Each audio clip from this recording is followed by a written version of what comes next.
ಹಲವಾರು ರೀತಿಯಲ್ಲಿ ವ್ಯಕ್ತಪಡಿಸ್ತಾನೆ, ಹೇಳ್ತಾನೆ. ಆದ್ರೆ ಈ ಪ್ರಾಣಿ ಪಕ್ಷಿಗಳು ಅದನ್ನ ವ್ಯಕ್ತಪಡಿಸಲಿಕ್ಕೆ ಅವರಿಗೆ ಸಾಧ್ಯ ಆಗುದಿಲ್ಲ.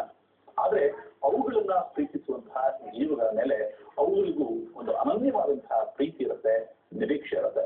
ಅದನ್ನ ನಾವು ಅರ್ಥ ಮಾಡ್ಕೊಳ್ಬೇಕಷ್ಟೇ. ನಮಸ್ಕಾರ, ನನ್ನ ಹೆಸರು ಭರತ್ ಬಾಳೆಮನೆ. ಇದು ನಮ್ಮ ಶಾರ್ಟ್ ಫಿಲ್ಮ್ ನನ್ನ ನೆರಳು ಅಂತ ಬೈಟು ಕಾಫಿ ಫಿಲ್ಮ್ಸ್ನ 2ನೇ ಕಿರುಚಿತ್ರ.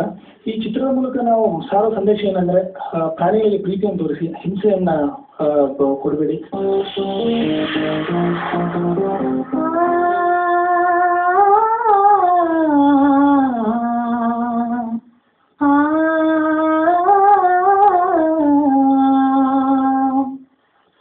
ನಾವಂಟಿ ಬದುಕಿನಲ್ಲಿ ನನ್ನೊಡನೆ ಯಾರಿಲ್ಲ, ಹರಿದರೆ ನನ್ನ ಏನು ನಿಮಗಿಂತ ಮಿಗಿಲಿಲ್ಲ, ನಿಮಗಿಂತ ಮಿಗಿಲಿಲ್ಲ.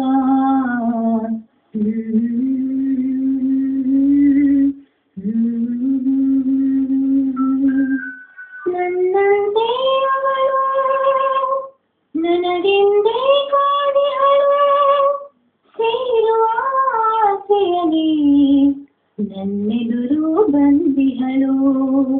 ಜೊತೆಯಲ್ಲಿ ಇನ್ನಿವಳಿರಲು ಇನ್ನೇನು ಬೇಕಿಲ್ಲ, ಹೀಗೆ ಸಾಕಲ್ಲ, ಹೀಗೆ ಸಾಕಲ್ಲ.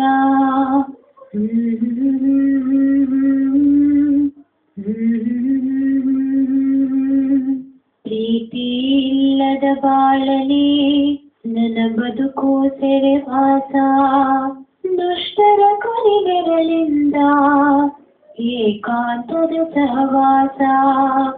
ಹೀಗೇಕೆ ಈ ಬಾಳು ಕೂಡಿತ್ತು ನೋವಿಂದ, ನನಗಿನ್ನೂ ತಿಳಿದಿಲ್ಲ, ನನಗಿನ್ನೂ ತಿಳಿದಿಲ್ಲ.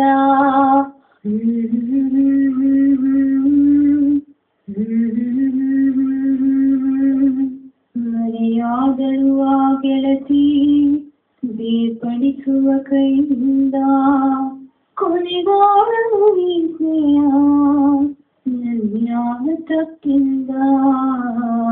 ಆ ಕಳೆಯುವೆ ಈಗಲಿಗೆ ನಿನ್ನ ಸೇರೋ ಆಸೆಯಲಿ, ನಿನ ಕಾಣೋ ಕಂಗಳಲಿ, ನಿನ ಕಾಣೋ ಕಂಗಳಲಿ.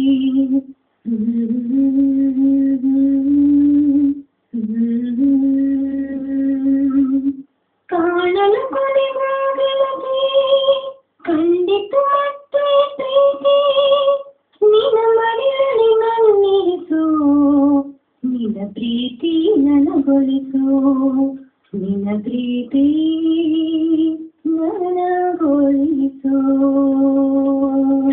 ನಿಮ್ಮಂತೆ ನಾನಲ್ಲ ಓ ಬುದ್ಧಿಮಾನವ, ಇನ್ನಾದರೂ ತಿಳಿಯೋ ಪ್ರಾಣಿ ಪ್ರೀತಿ ಸಾರವ. ಲಲಾ ಲಲಾ ಲಾ ಲಾ ಲಲಾ ಲಲಾ ಲಾ ಲಾ ಲಲಾ ಲಲಾ ಲಾ ಲಲಾ ಲಲಾ ಲಾ ಲಲಾ ಲಲಾ ಲಾ ಲಲಾ ಲಲಾ ಲಾ ಲಲಾ ಲಲಾ ಲಾ.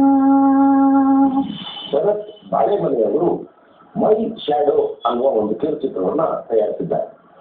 ಒಂದು ಹಾಡಿನ ಮೂಲಕ ಇಡೀ ಕಥೆಯನ್ನ ಅನಾವರಣಗೊಳಿಸುವ ಪ್ರಯತ್ನ. ಪುಟ್ಟ ಹುಡುಗಿ, ಅವಳಿಗೆ ಒಂದು ಬೆಕ್ಕಿನ ಜೊತೆಗೆ ಪ್ರೀತಿ, ಆ ಪ್ರೀತಿಯ ಕಾರಣವಾಗಿ ಅವಳು ಆ ಬೆಕ್ಕಿಗಾಗಿ ಏನೆಲ್ಲ ಮಾಡ್ತಾಳೆ, ತನ್ನ ಒಂಟಿತನವನ್ನು ನೀಕೊಳ್ಳೋಕ್ಕೆ ಬೆಕ್ಕು ಹೇಗೆ ಕಾರಣವಾಗ್ತದೆ ಅನ್ನುವ ವಿವರಗಳನ್ನ ಬರ್ತಾ ಇದ್ದ ಹಾಗೆಯೇ ಖಳನಾಯಕ ಅನ್ನುವ ಹಾಗೆ ಮತ್ತೊಬ್ಬ ಹುಡುಗ ಆ ಬೆಕ್ಕನ್ನ ಇವಳಿಂದ ದೂರ ಮಾಡುವ ಪ್ರಯತ್ನ ಮಾಡುವುದು, ಹಾಗೆ ದೂರವಾದ ಬೆಕ್ಕಿನಿಂದಾಗಿ ಈಕೆ ಸಂಕಟ ಪಡುವುದು, ಈ ಎಲ್ಲ ವಿವರಗಳ ಅಂತ್ಯದಲ್ಲಿ ಮತ್ತೆ ಅವಳಿಗೆ ತನಗೆ ಬೇಕಾದ ಗೆಳೆಯ ಬೆಕ್ಕು ಸಿಕ್ಕುವುದರಿಂದ ಅವಳು ಸಂತೋಷ ಪಡುವುದು. ಹೀಗೆ ಒಂದು ಸರಳವಾದ ಕಥೆ.